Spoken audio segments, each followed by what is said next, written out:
Grace is not what you think it is. Most people think of grace as when things go right. Grace is accepting it when things don't go right. When you are accepting of the truth of the moment, in alignment with what is.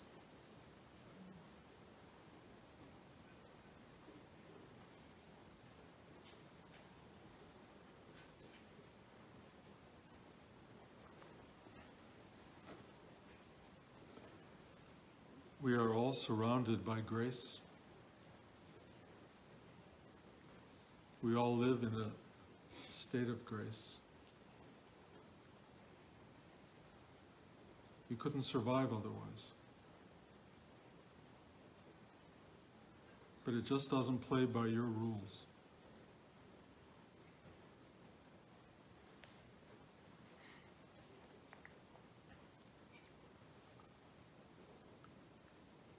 There's a lot of people on this planet. There are a lot of people vying for a good life.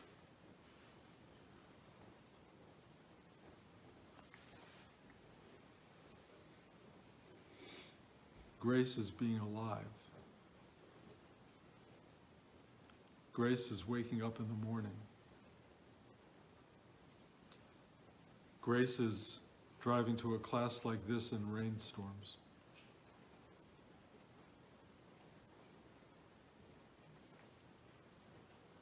It's not for you to understand the how or the why.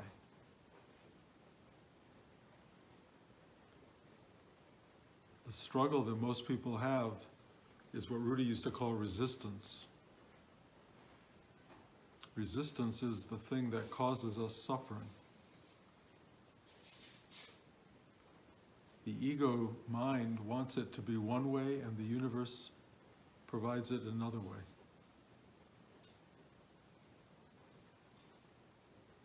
How do you find grace? How do you find the beauty of your own life? How do you find that this moment is perfect as it is? You're going to have a million reasons why not to. It doesn't feel good. You didn't get what you were supposed to get. So-and-so didn't remember your birthday. Whatever it is that throws you into a state of being somehow unattended by the universe.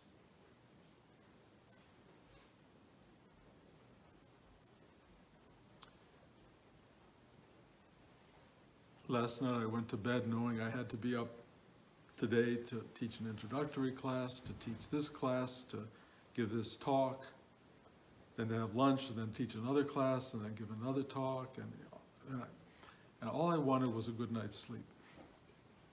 And it absolutely did not happen.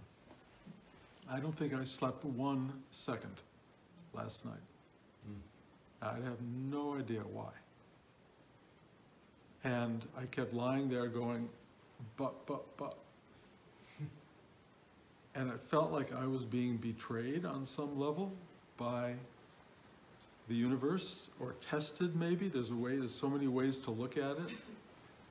And I think you've all had experiences where you lie there and you just don't go into the place of dream space or deeper. And I just laid there, and this voice came to me, which often has been a saving grace for me. And it says, accept this.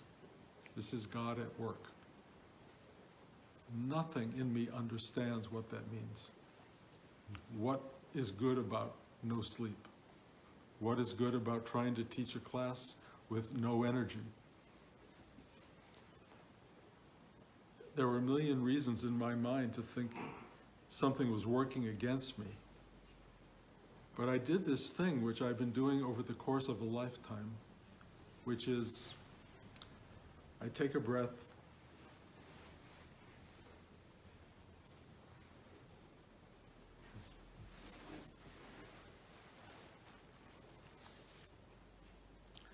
and I say yes.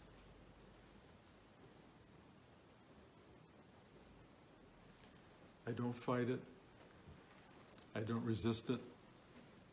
I don't understand it.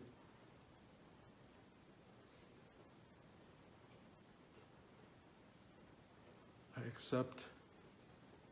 Some people call it radical acceptance. And you know when you do that, that you are in a state of grace. As I was just telling you all this, I had a terrible cramp in my calf, which is why I changed position. It really hurt. It seemed totally inappropriate, totally opposite of everything I was talking about. And yet, I knew I could surrender, I could open, and just go. You don't arrive at that by just saying to yourself, I am in a state of grace. You arrive at it by years and years and years of practice. Practice what Rudy called surrender, letting go, asking for help to surrender, asking for help to let go. Because most circumstances that occur in our lives don't meet our needs or our agenda as we see it. And unless you have developed what Rudy called the muscle of letting go, as opposed to the muscle of holding on, which we're all pretty good at, the muscle of letting go is the thing that ultimately teaches you about liberation, freedom from your own expectations, your own demands, your own drives, your own ambitions. You start to hand it over to something greater. And this sense of grace, this sense of alignment and connection to something higher or bigger or more aware of the world around you and the universe and the cosmos than your mind normally would be, starts to operate. And you realize you can trust it. You can trust the universe. You can trust the journey. The journey is not out to get you. It's out to free you, to love you, to hand you over to something greater.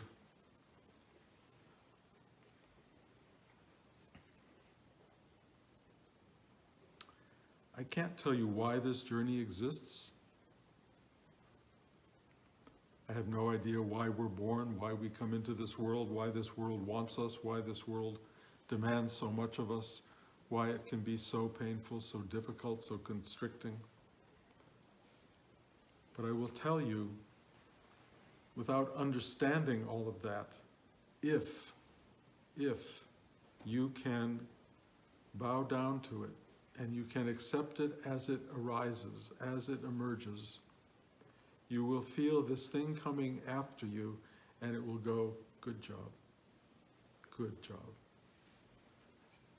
It will comfort you, it will take you in, it will allow you to go on. The famous play by Beckett, the famous line, I can't go on, I'll go on. You arrive at that space, I'll go on. And you don't just arrive at that space as a kind of, oh well, I'll just do it. You actually arrive at a space where you understand the beauty of the journey.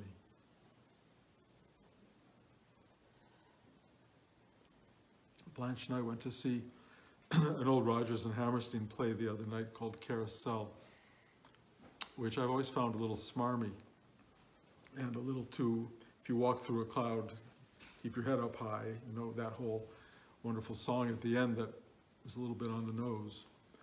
But this time, the director saw deeper into the play. He just saw the play as an act of grace. He saw people suffering,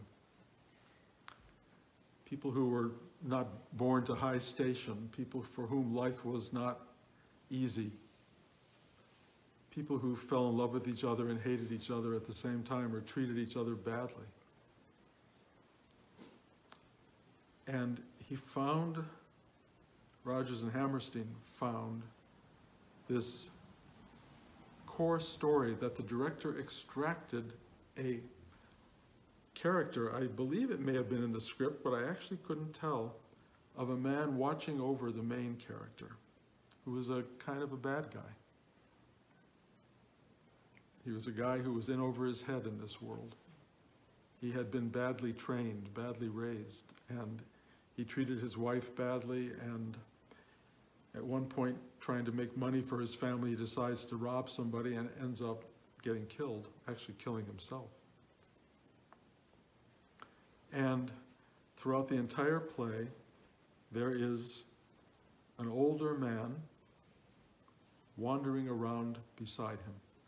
Not all the time, but enough. At every crucial decision, there is somebody there just watching him as he makes these decisions. And it's like conscience, in a way. It's like a higher awareness that presents itself to try and emphasize a choice that can be made, and this man doesn't make it. He doesn't make the right choice. And his guide, if you will, this higher power, watches over him and goes,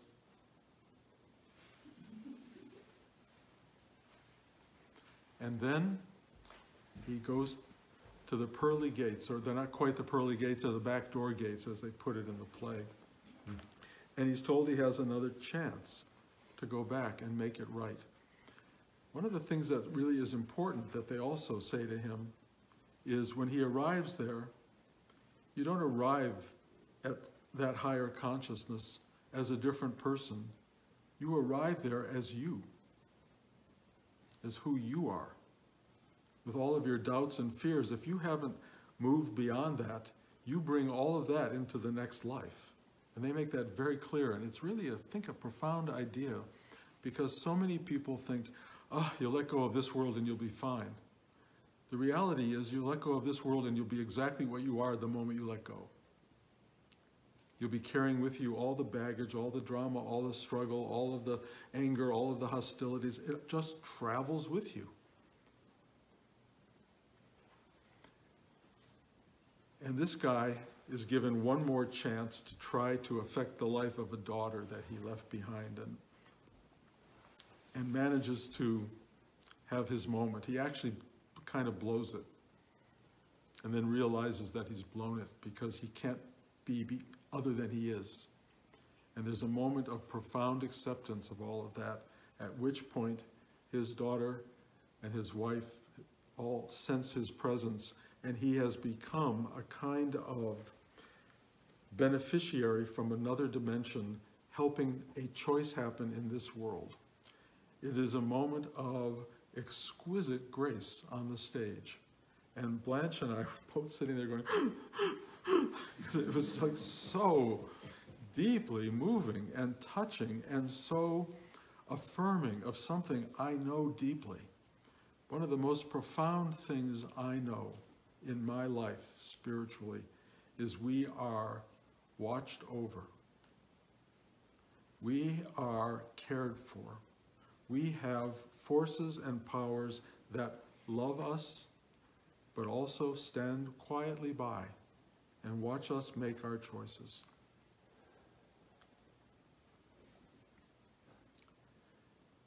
This whole idea of higher power, of uplifting energy, is really about a journey into something greater that we all get to go on. That entire journey upward into the embrace of the vast what is made possible by everything you've let go of. And it is obstructed by everything you are holding on to. Every burden, every disgrace, every momentary decision that was not in the best interests of you or others. All of that stuff is actually weighting down on your spirit. And as it tries to ascend, it pulls back. And that pulling back is the drama of your life. And it is the drama that is announcing itself all the time, and you are either working it through or you are succumbing to the drama. Working it through is basically everything Rudy taught us, which is ask for help to surrender. Ask for help to let go.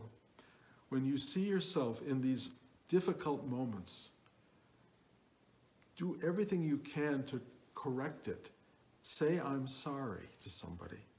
Speak truly. Say, I don't know how to do this, or I don't know what to say to you. Whatever you have to do to let this incredible honesty come through. And as you do that, you will feel this alignment and this grace. And every time you don't do it, you will feel this disgrace. That you've done the wrong thing. You've behaved badly. Your entire life is an opportunity to get it right. Over and over and over, you can find your way to do the right thing. And there are forces waiting to help you. And all you have to do is invoke them. All you have to do is say, please help me. And they're right there, standing right beside you, willing to whisper in your ear, willing to turn your head a little bit, willing to give you a slight touch of affirmation, and you can do the thing you need to do.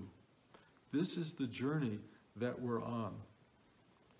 What scares me is so many people on a spiritual path think that the path is about something down the road, something you get to later, something you arrive at.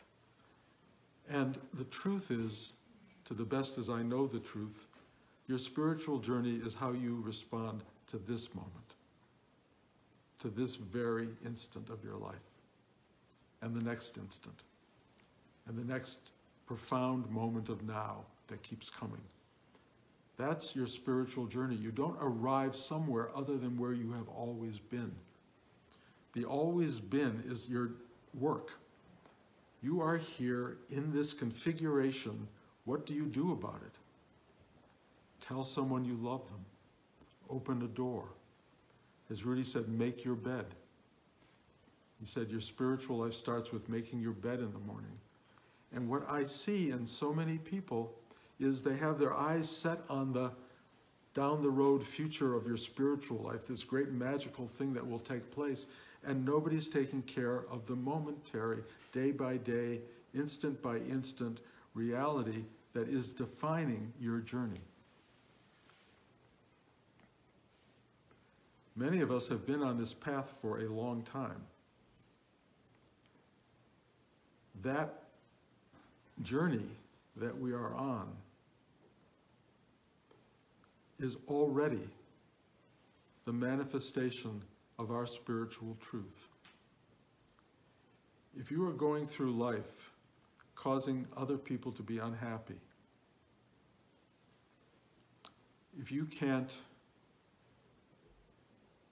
meet somebody else's need or find somebody else's reality to be equal to your own, or even more important, if you can't learn to put yourself aside so you can care for somebody else equally or more, if you haven't learned that, you have gotten nowhere on the spiritual path. If you sit in meditation once or two or three times a year when I come here, for example, if this is your meditation, it's like Christmas, Easter, or the High Holy Days. You know, you're having your 2 or 3 days of spirituality a year. That will not cut it. That doesn't do it. It's not about presenting an illusion or an image or an idea of what it means to live a graceful life. You can't live a graceful life 3 days a year. It's every day. That's really what we're being called upon. And that's really the measure of your existence. And that existence, when you live it well, and the moment comes to depart, there will be nothing to let go of, because you'll have already done it. You will be walking around not grasping for identity, not grasping for honors and people thinking how great you are. You won't be reaching for anything. You will just be And you can achieve the every day. But again, it doesn't necessarily come dressed in ribbons and bows.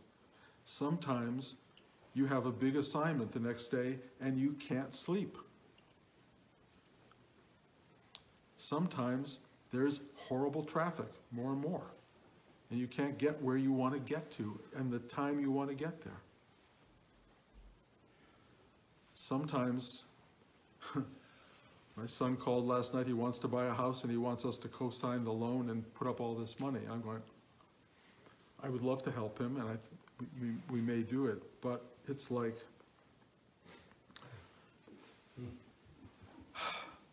my accountant said, do not do it. You know, the larger voices basically speak to me and go, this is very risky. And yet, something in me knows it's not about me. It's not about Blanche. There are times in life where you really just surrender you and your security and your well-being, and you provide. You help people. That's what you do. The benefit of that may be costly. On the other hand, there is something extraordinary about being available to others, about being a kind person, a gracious, generous person.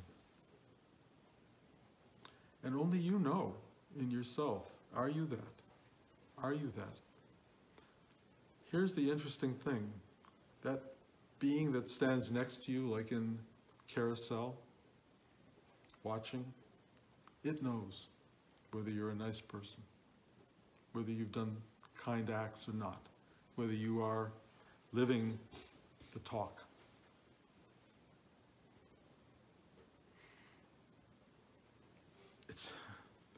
It's so simple. It's about your everyday choices. It's about accepting the struggle. It's about handing yourself over to something larger and going, thy will be done. Thy will. It's providing you with an opportunity continually to touch the thy will. What is that which is directing you to do something transcendent of your own personal comfort zone? What is it? You know, I don't have the answer for it exactly, except I know I have been in its presence, and its presence has graced my life. It graces my life every day, and it graces your life every day. And if you don't know it, there's a sadness to that. There's a sadness to coming to the end of your life and realizing you did not know that this guiding angel, if you will, was at your side the whole time, whispering, nudging, pointing. Because when your ego mind is in charge, when it's driving the show, when all it wants is to have another distraction, you know, watch another TV show, have another beer, have a fling here, do a thing there. When it's playing that game all the time in its own noisy space, it is deeply unaware of the grace behind it. You can have another beer. You can have everything. But if you do it from this place of acknowledgement, gratitude, openness, simplicity, you become aware that you have grace in your life. And that's the thing I would want for everybody. Why would I want anything else than to have people walk around and realize that the life they've been dreaming of is the one they're living? This is it. This is it. It's not something else. If you're trying to build to make it something else, let me tell you, what you can achieve is not a different life, but simply one you say yes to. That's what you get. The spiritual journey is to yes. It's to opening. It's to taking a breath and letting go of your constant obsession with your stuff. Let it go. Let it go. It's another Broadway show. Frozen. But that's a big message. Let it go. And we're all here learning how to do that. And I can tell you something interesting, because Rudy said to me at the beginning, this is a life's work, and you have to do it every day. And I said yes. I don't know why I said yes. I don't know who the person was who said at 24 years old, yeah, okay, I'll sit every day for the rest of my life. I did, I have. You know, but here's the important part. You get old. Those of you who are lucky get old. And everything I'm teaching and talking about really, really impacts when you hit your 70s, and maybe your 80s, if you're lucky, or 90s, because they're taking everything away. Your mind, your comfort, your body, probably your home. One thing after another is all being dispersed. All of your past is past. You know, I had a really, really good career. You know, I had a really good life. It is completely past tense to me. Completely. I don't walk around with any kind of pointers saying, hey, I was this or I was that. I am so not interested. And the falling away of it has been a great gift. But I know people whose whole life is to sustain and point at what was. I was this once, and I was that, and as though that makes them something. I'm telling you, the journey into old age is really basically a spiritual journey, because it frees you if you'll let it go. If you let stuff fall away, if you surrender, if you ask inside for help to surrender, by the time you're in your 70s and 80s, you are really starting to let go. It takes a long time. I'll give you a little piece of information that we'll talk about later today. But John Mann, who's owned Big Indian for all the years since Rudy died and has been loath to ever let it go, gave it away this week. Big Indian is no longer Rudy's, no longer John's. He's given it to the Lama Rengbar, who has the hotel part of the property on the other side. This has all now become completely his. This is no longer a Rudy ashram. It took John, who's turning 90 next month, a long time to let go of something as powerful and as important and as central to his identity and to who and what we are as this building, as this environment. And it is really, really part of this process. As he leaves this world, he will have let go of the most fundamental attachment that he had. It took a long time to do it. It came as a surprise. But I will tell you, that is like the final grace note of his life.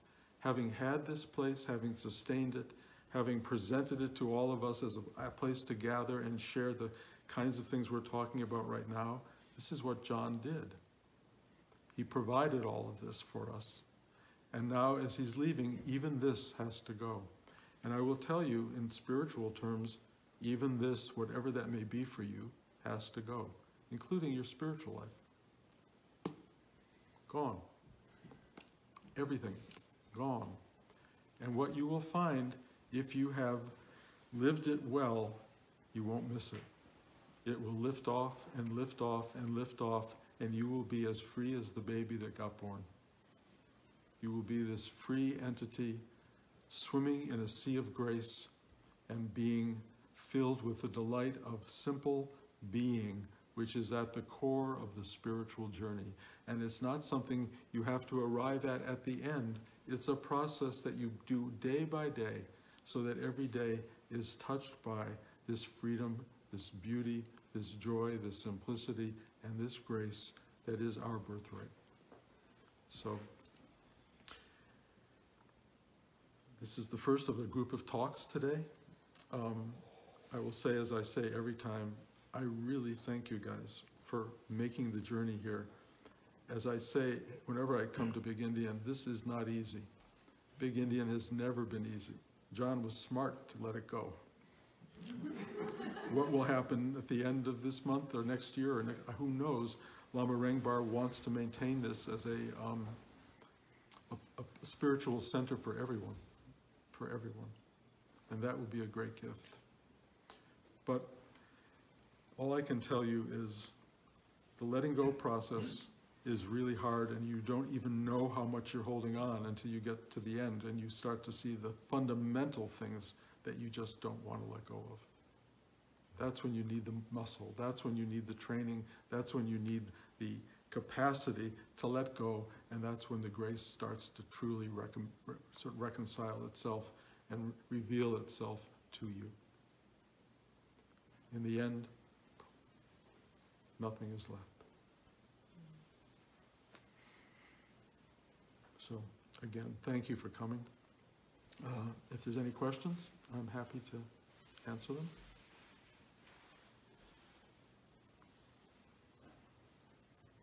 Okay. We'll meet again at 3. I would say go out and enjoy the outside, but it's pouring. Or if it's not, you can walk around on the wet road. And we'll meet at 3. Lama Rengbar, I think, wants to come here and talk for a few minutes before we start the 3 o'clock talk. And we'll give him an opportunity to kind of share what's going on. And then we'll have class and dinner at 5:30. Thank you, guys.